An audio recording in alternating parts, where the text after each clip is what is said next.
Сен білесің бе, біз бүгін бір ерекше жерге келдік. Ол қыш құмыра жасайтын шеберхана. Бұрын ата-бабамыз осы қыш құмырадан ыдыс жасаған. Онда су, сүт, айран, дәндер сақтаған.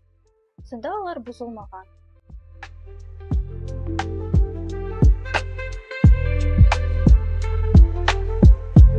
Медина қызым қара, бұл саз балшық. Осыдан біз қазір құмыра жасаймыз. Осылай иілейміз. Қара.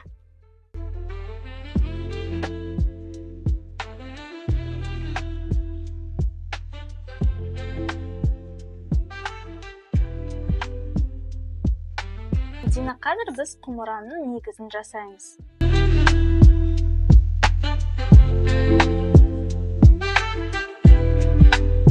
Медина қызым қарашы, ата-бабамыз қандай көсем халық болған.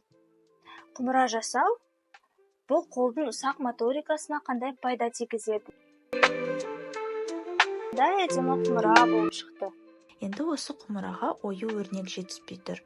Ою-өрнек ол біздің халқымыздың мәдениеті мен тарихын белгілейді. Медина, қараш, қандай керемет болып шықты. Енді бұл құмыра біздің отбасылық мұраға айналады. Оны біз ұрпақтан ұрпаққа береміз.